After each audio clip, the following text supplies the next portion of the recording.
দুটি প্রস্তাবের কোনোটিতেই সাড়া দিচ্ছেন না ভারতে আত্মগোপনে থাকা শেখ হাসিনা। নিজেকে এখনো প্রধানমন্ত্রী হিসেবে দাবি করে যাচ্ছেন। হারানো ক্ষমতা ফিরে পেতে ছক কষছেন। যদিও আওয়ামী লীগের প্রায় 50,000 নেতাকর্মী ভারত সহ বিভিন্ন দেশে অবস্থান করছেন। দলটির কার্যক্রম নিষিদ্ধ থাকায় নেই দলীয় কর্মসূচি। এই অবস্থায় হাসিনার দেশে ফেরা ও আওয়ামী লীগের ভবিষ্যৎ নিয়ে সামনে আসছে দুটি প্রস্তাব। দেশের বর্তমান পরিস্থিতি পাল্টে গেছে। এখন তরুণদের হাতে নেতৃত্ব। বড় রাজনৈতিক দলগুলো চাইলেও হাসিনাকে ফেরানোর ব্যাপারে সাড়া দিতে পারবে না। তবুও সম্প্রতি দুটি পশ্চিমা শক্তি হাসিনার দেশে ফেরা ও আওয়ামী লীগের বিষয়ে সংশ্লিষ্টদের সঙ্গে কথা বলেছেন। প্রথম প্রস্তাবে বলা হয়, হাসিনাকে বিচারের মুখোমুখি হতে হবে। এই মুহূর্তে দেশে ফিরে পুনরায় আওয়ামী লীগকে সংগঠিত করা সম্ভব নয়, কারণ মানুষ হাসিনার বিপক্ষে চলে গেছে।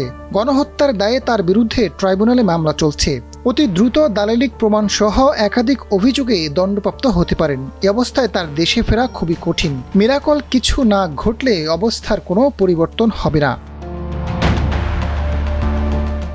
দ্বিতীয় প্রস্তাবটিতে হাসিনাকে বলা হয়েছে অন্য কাউকে আওয়ামী লীগের দায়িত্ব নিতে। তাতে করে দলটি ঘুরে দাঁড়ানো সহজ হবে।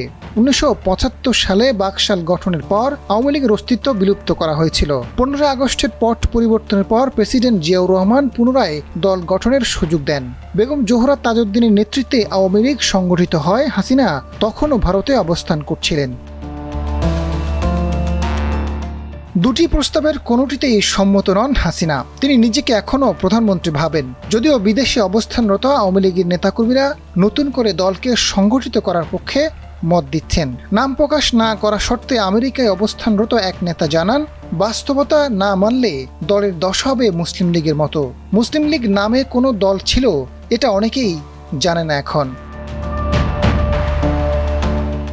রাজনৈতিক বিশ্লেষকরা বলছেন, হাসিনা এখন একটি ছায়ার সঙ্গে লড়াই করছেন। তিনি মনে করছেন ডক্টর মোহাম্মদ ইউনূস চলে গেলে তার ফেরাটা খুব সহজ হবে। একটি রাজনৈতিক শক্তি তলে তলে তাদের সঙ্গে যোগাযোগ রাখছে। অভ্যুত্থানের পর এক শীর্ষ নেতা ক্ষমা করার প্রসঙ্গটি সামনে আনেন।